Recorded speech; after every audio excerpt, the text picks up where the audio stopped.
en 90.1, La W.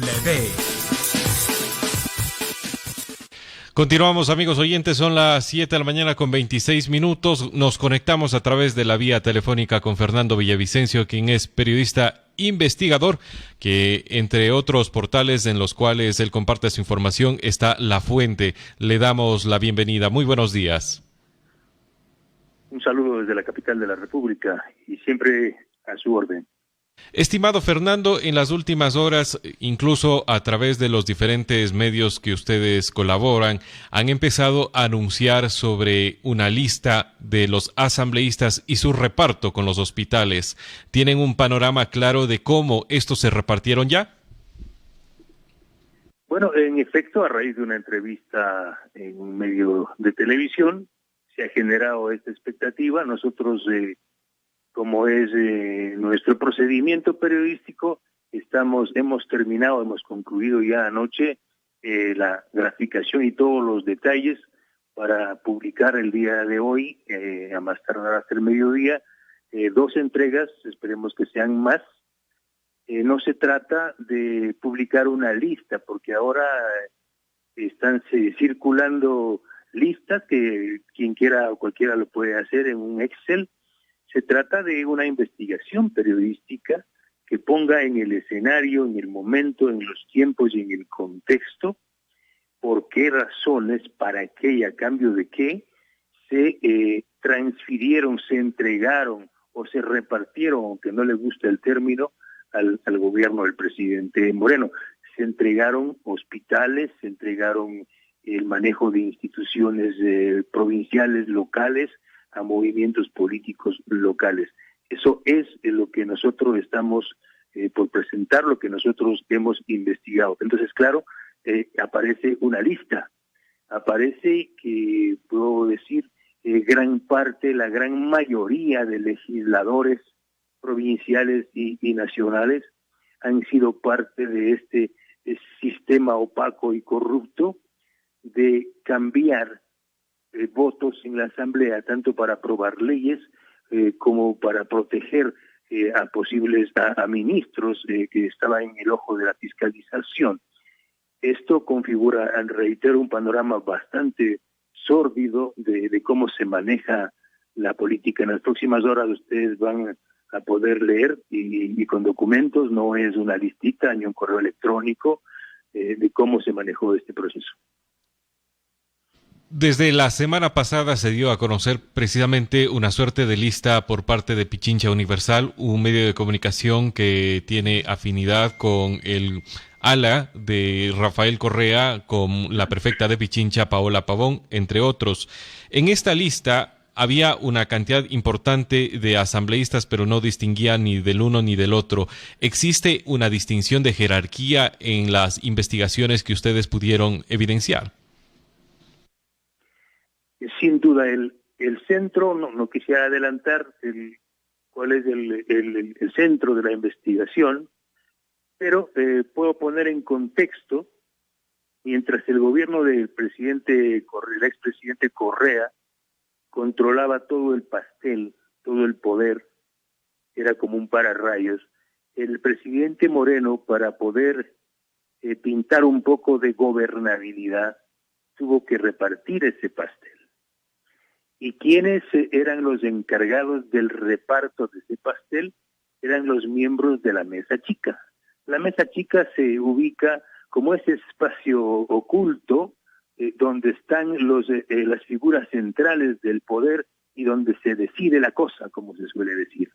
Y los personajes que figuran en esa Mesa Chica, los personajes de más repunte, son sin duda Santiago Cuesta Caputi, a quien yo he mencionado en muchas investigaciones. Está también el señor Juan Sebastián Roldán, María Paula Romo, la doctora Joana Pesantes, José Augusto Briones, entre otros importantes personajes. En esta mesa no hay homogeneidad, en esta mesa hay disputas.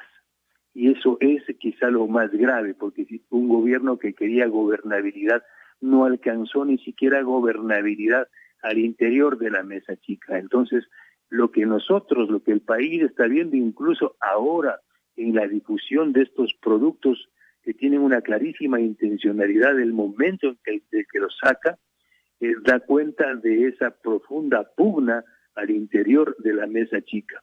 Uno de los ejecutores, uno de los grandes operadores del gobierno del presidente Moreno es Santiago Cuesta Caputi.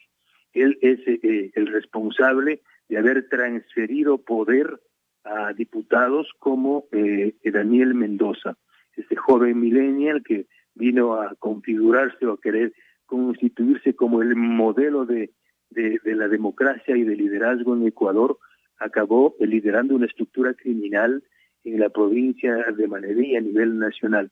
Es importante que se perfile el surgimiento de este personaje.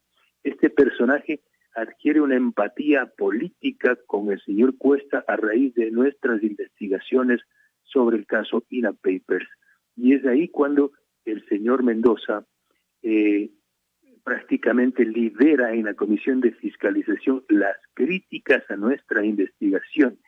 Él y la asambleísta Carrión son los únicos que votan en contra de un informe de la Comisión de Fiscalización para que se investigue el caso INA Papers.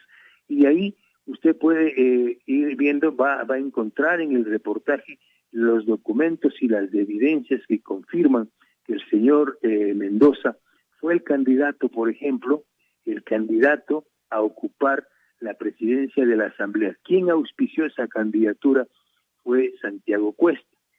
Ahí se presenta en Manabí una fiesta pomposa, una fiesta VIP, el matrimonio del señor Mendoza, con invitados especialísimos como el propio presidente Lenín Moreno y su esposa, que no van a muchas fiestas, ellos son muy discretos para las fiestas, asisten a esta fiesta, y en esta fiesta es donde se ubica prácticamente la candidatura de Daniel Mendoza a la presidencia de la Asamblea Nacional. ¿Quién era la contraparte del señor Mendoza? Era el señor César Litardo. Entonces, ¿por qué perdió Mendoza y por qué ganó Litardo? Esto es lo que nosotros vamos a contar. ¿Y a cambio de qué? Fernando, ¿han podido dar quizás con el dato de por qué nos ha costado a los ecuatorianos tanto llegar a este punto donde se ha podido evidenciar toda esta corrupción? Pero lo digo esto en el contexto de que estamos asistiendo al tramo final del año de gobierno de el presidente Moreno. ¿Por qué no logramos dar con esta información, con este reparto de manera anticipada para quizás tomar correctivos antes de esta pandemia que nos ha golpeado tan duro? Bueno, puede haber deudas de otros actores periodísticos, pero creo que en el caso nuestro hemos sido, como nos dicen por ahí, los más audaces incluso. En mi caso en particular, después de haber sufrido una persecución sin nombre durante el gobierno de Correa, estar 5 años prácticamente en la clandestinidad y en el exilio, nosotros, un grupo muy pequeño, es un grupo 3, 4 periodistas, y eso cuando nos unimos con la historia, hemos entregado importantes expedientes de investigación periodística, como el propio caso INA Papers, que empieza a desnudar la acción de los círculos importantes en el entorno del presidente Moreno. O sea, haber hecho esa investigación no era un asunto sencillo, eso me ha costado y nos ha costado un enorme odio de gente poderosa como el propio Santiago Cuesta y el propio presidente Moreno, niveles de persecución y acoso. Y luego hemos proyectado al país el escándalo Arroz Verde, que se ha convertido en el mayor juicio de la historia, al desnudar el mecanismo de manejo de sobornos. Y sin duda lo que estamos viendo ahora en la crisis hospitalaria no es nuevo. Mire, si usted lee un reportaje, cuando yo trabajaba en Vanguardia el año 2012, hay una portada de la revista Vanguardia, estamos hablando del año 2012, 8 años atrás, donde se reveló y se empezaba a revelar el mecanismo de corrupción utilizado, liderado por el señor Ramiro González, que hoy está prófugo en Perú. Es el mismo mecanismo que estuvo antes en el gobierno de Correa. Son estructuras muy parecidas y algunas de las mismas estructuras, solo que cambiaron los operadores políticos. Y el señor Salcedo, por ejemplo, este muchacho que igual que el señor Mendoza, han sido presentados como los modelos, ¿no? Y las modelos de seres humanos en este país, nacieron en el gobierno de Correa. El señor Daniel Salcedo crea su empresa, la primera, el año 2009. Entiendo, cuando recién salió del colegio, porque este señor tiene ahora 30 años. Imagínense a un muchachito de 18 años, de 19 años, recién graduado de bachiller, si se graduó, constituye la empresa HDC. Y con esta empresa, desde el año 2013-2014, empieza a hacer negocios y a firmar contratos para traer artistas como Olga Tañón, luego a Raúl Di Blasio, pero contratos millonarios.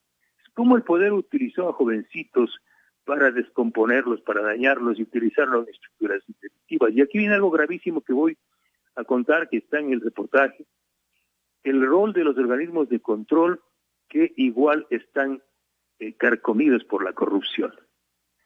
La Contraloría General del Estado, a cargo del señor Carlos Poli, el año 2015, presenta un informe con responsabilidad penal en contra del señor Daniel Salcedo por estos contratos que estoy revelando, que fueron firmados en la época del señor Panchana, Rolando Panchana, quien fue gobernador del Guayas y asambleísta de país. Este informe con responsabilidad penal es elevado a la Fiscalía General del Estado. La Fiscalía General del Estado abre una indagación previa contra Salcedo y los demás implicados. Les pregunto, ¿quién era el fiscal general a esa fecha? Galo Alfredo Chiriboga Zambrano. ¿Qué pasó con ese expediente penal? Fue archivado. Este es un punto absolutamente trascendental para entender lo que está pasando. Si la Fiscalía General del Estado y la Contraloría General del Estado fueron parte de una acción silente de impunidad, ellos son responsables directos de lo que pasó después. Porque después de esa acción brutal de impunidad, el señor Salcedo, este muchachito constituyó 10 empresas y su hermano Noé constituyó 5 empresas y empezaron a alzarse con todos los contratos, pero ellos no eran los que tenían el poder. Los que tenían el poder eran los que estaban arriba, los que tenían el poder político, los que pactaban en la asamblea los votos. Ellos, señores, ellos son los líderes de estas estructuras delictivas, y ustedes van a leer con nombre y apellido quiénes son el día de hoy. Entendemos que esto sucederá hasta el mediodía, según lo ha comentado Fernando Villavicencio, que nos ha acompañado durante los primeros minutos de esta transmisión noticiosa por la vía telefónica. Fernando, mi pregunta final: ¿hay algún hospital en Ecuador que quede por repartir? Incluso los que aún no se han construido, pues eso es lo más grave. Los hospitales que están en construcción, como el hospital de Pedernales, ya han sido repartidos. Y de este hospital que no existe, se llevaron el 50% de un hospital, se llevaron $7.3 millones. ¿Quiénes se llevaron? Se llevó el diputado que pactó, ya van a ver qué pactó, el diputado Mendoza. ¿Qué pactó? ¿Y por qué llegó el señor Tamayo a ser el director general del Servicio de Contratación SECOC, una institución que ha manejado desde el gobierno de Correa hasta la fecha $3,000 millones? Escuchen la cifra, $3,000 millones. Es la institución que construyó la plataforma financiera de Quito con una empresa china con graves escándalos de corrupción. Es la institución que construyó y está construyendo el hospital de Monte Sinaí con enormes escándalos de corrupción. Es la institución que ha adjudicado todos los hospitales a nivel nacional y otras obras civiles. Ustedes van a leer el día de hoy cómo se hizo, cómo se alcanzó esos acuerdos y a cambio de qué. Muchísimas gracias a Fernando Villavicencio, que nos ha acompañado a través de la vía telefónica. Que tenga una excelente mañana. Igualmente ustedes. Vamos a una pausa. De regreso estaremos conversando con Roberto Gómez, quien ha venido impulsando varios juicios políticos que no se han concretado por una razón u otra en la Asamblea Nacional. Pero de esto estaremos conversando luego de esta pausa. Inicia publicidad en la W.